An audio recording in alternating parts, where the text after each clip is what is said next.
Welcome back to Giant Monster Games. My name is Adrian, and today we are revisiting the Aggro Elemental deck that I posted on the channel almost a year ago now. I've been making decks for a year, so this is absolutely crazy. I think we should revisit this deck because there's a bunch of things about this deck that have changed that I think are substantially better, and because I've never actually posted any gameplay footage of this deck, so this is a good reason to relook at the deck and then put some gameplay up. So let's take a look at this. When we're building any kind of tribal deck, we need to actually take a look at what does this tribe do. That is the big thing whenever you're building any tribal deck, is figuring out how you can maximize that tribe's benefits and strength. So the big thing with elementals, most elementals, is they all have a giant power and a very small toughness. So we're looking at stuff like Hellspark Elemental, Spark Elemental, Ball Lightning, and Spark Trooper. These are like run-of-the-mill what elemental creatures look like. They are all, as I said, giant power, almost no toughness. In most cases they have one toughness. They all have trample, they all have haste. Some of them have extra abilities, so Spark Trooper has some good extra abilities. Hellspark Elemental can actually come out of the graveyard, which is really cool, but they all have the basic structure. So the question is, how can we take this, which is very common for most elementals, and capitalize on it? Well, we have a couple cards in the deck, so I'm running all these cards, by the way. Before I actually change the slide, we are running all of these cards in this deck because they are fantastic. Now, how do we actually capitalize on this? Well, for starters, we are running cards like Fling and Teamer Battle Rage. Both of these cards allow us to get extreme value off of any of these cards. So Fling is, we get to sacrifice a creature, which all these creatures have to be sacrificed at end of turns anyways, because that's, again, a huge thing with elementals, is they come in, swinging for a ton of damage, and then they have to be sacrificed at end of turn. So if we're already going to sacrifice that creature, why don't we just fling it at our opponent's face for added value? Additionally, with Teamer Battle Rage, is we get to give a creature double strike, which we can do at instant speed. Both these are instant speed, which is super duper valuable. We can literally swing in, and if our opponent decides not to block or not to do anything, bam, Teamer Battle Rage do double the damage. So, example, Spark Trooper being the prime example, and actually the biggest upgrade to the original deck, is Spark Trooper swings in for 6 damage, gonna gain us 6 life, and if our opponent doesn't do anything about it, we can give it Teamer Battle Rage and then gain 12 life and deal 12 damage to our opponent. That is an insane swing. So this is the basic idea of the deck, but we have a bunch of other stuff to add additional flavor and even more insanity. So we are running also Nova Chaser and Thunderblust, which additionally are just giant creatures that have an insane power and almost no toughness.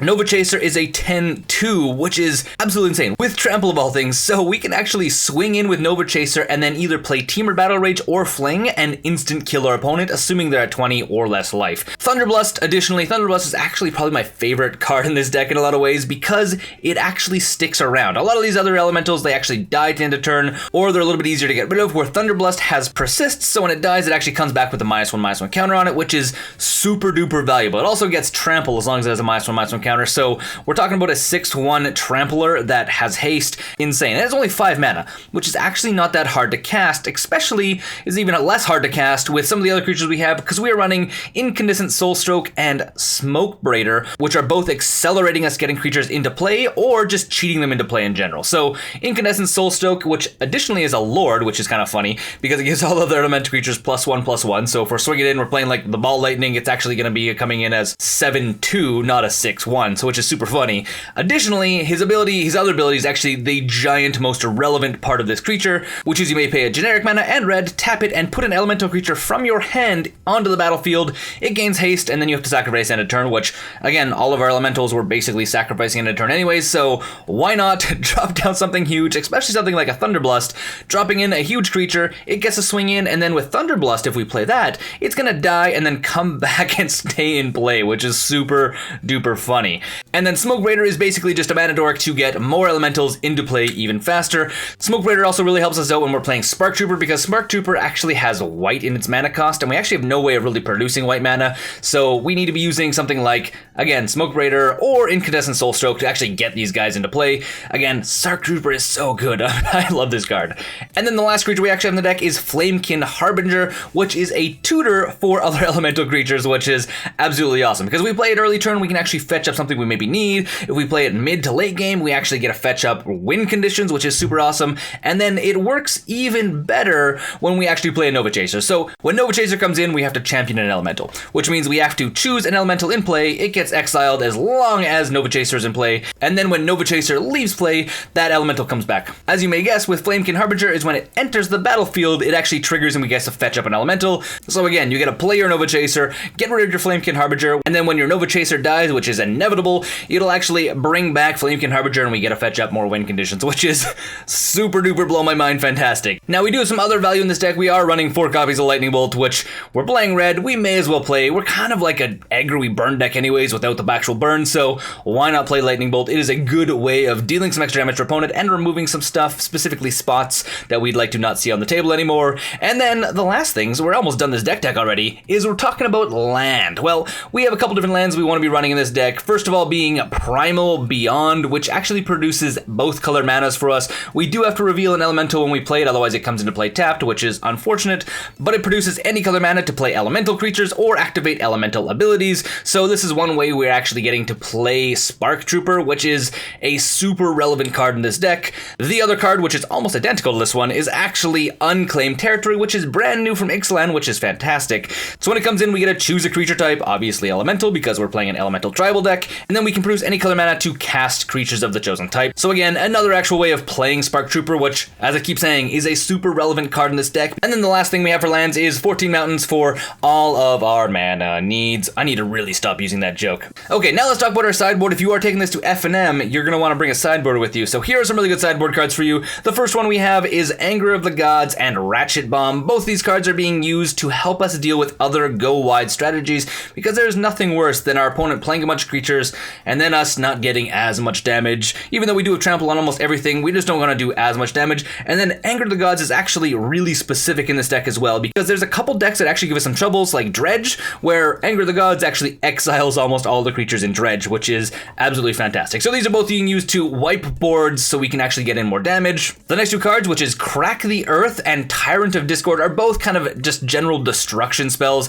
Crack the Earth, because we have to sacrifice a creature anyways, we may as well play it. We can play any one of our elementals, swing in with it, assuming it doesn't die, we can play Crack the Earth and actually just sacrifice that creature anyways and force our opponent to sacrifice something as well. So we're getting a bunch of extra value from this. This is really also good to deal with Tron because we have a lot of stuff. Again, we have things we can play early game and then just sacrifice them off because we don't really care because we're going to lose them anyways, and hopefully slow down Tron and other decks that need specific pieces in play. Tyrant of Discord is, it's a little bit RNG, so be warned because it randomly destroys a permanent your opponent controls.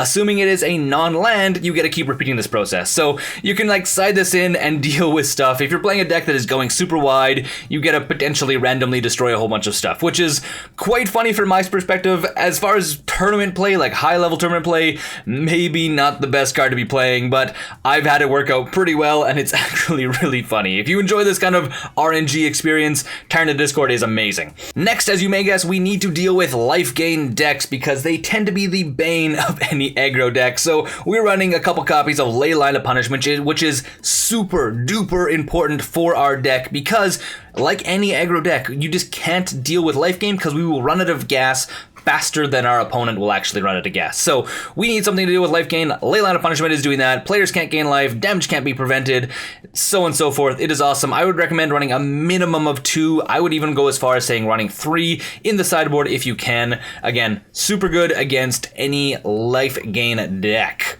And the last couple cards are generally utility cards. So we have Tormod's Crypt and Smash to Smithereens, destroying graveyards or artifacts. Both things really painful for us. We want a way of getting rid of them. Smash to Smithereens is the preferred artifact destruction option because it also does 3 damage, and we are kind of like a Burny style deck. We're not actually burn, but we act like a burn deck. We literally go all out, swing for opponent's face as fast as possible. We are hyper aggro. This deck normally wins on turn 4 really regularly, sometimes turn 3. almost always by turn 5, assuming your opponent isn't doing super disruption, because, again, we are running a deck that is aggro, which means control tends to wipe us out sometimes, so be warned. Moving over to the upgrade section before we end this video, because that is an important thing about any budget deck, is how do you actually upgrade this? Well, we actually need a better land package to be realistic. Arid Mesa, Sacred Foundry, and Cavernous Souls are all very good options because they also give us a touch of white mana without actually having to jump through a bunch of hoops, because we don't really want to not be able to cast red mana, and currently the variety of lands we have, so Primal Beyond and Unclaimed Territory, produce only colorless mana, so in some situations where we want to play Temur Battle Rage or Fling or Lightning Bolt, we just can't do that with those cards, so it is better to have lands that actually produce the proper color mana. Arid Mesa, Cavernous Souls, and the Sacred Foundry are going to do that for us. Cavernous Souls is also just a better, much better of Unclaimed Territory, because Cavernous Souls we name, as you may guess, elementals, and then they can't be countered, because the one kind of deck that gives us the most trouble is control decks. So this actually helps you prevent your spells from being countered by control decks. So be advised, if you are upgrading this deck, this is a fantastic upgrade. Now, if we're going to be playing stuff that has more white, I highly recommend running 1 or 2 copies of Rally the Ancestors also in this deck. Probably 2 at the very most, because Rally the Ancestors returns each card with converted mana cost X or less from your graveyard to the battlefield. Because all of our creatures we have in the graveyard have haste, we can actually play Rally the Ancestors with a ton of value, especially if we're going to be playing it for like 4 or 5 mana, because we can bring back almost everything in our graveyard, swing in with a whole bunch of stuff, and just totally annihilate our opponent. Super duper worth playing if you are upgrading the mana base. Again, if you're not upgrading the mana base, don't run Rally the Ancestors. I was trying to test it, and it is way too inconsistent if you don't have a good mana base. And the last card I would consider putting in the deck is Noxious Revival. Running a few copies of this would actually be pretty good for putting win conditions back on top of your deck, because, again, we do have a hard time against control, and a lot of times stuff dies or gets countered, so being able to get stuff again just slows down control decks because they run out of gas faster than we can actually attack them in a lot of cases. So, something to think about if you are playing in a meta that has a lot of control decks. And that is the entire deck. I hope you guys enjoyed this video. Let's go and check out some actual gameplay of this deck, though, because that is what's going to be the interesting thing, seeing how this deck has been around on this channel for almost a year now. So let's go look at those games. Until then, my name is Adrian, this is Giant Monster Games, and don't forget to game like a giant monster. Thanks for watching the video here on Giant Monster Games. I would like to thank all of our Patreon supporters for supporting the channel so I can continue to make awesome decks for you guys. Also, if you want to see some of our past videos, click here or here.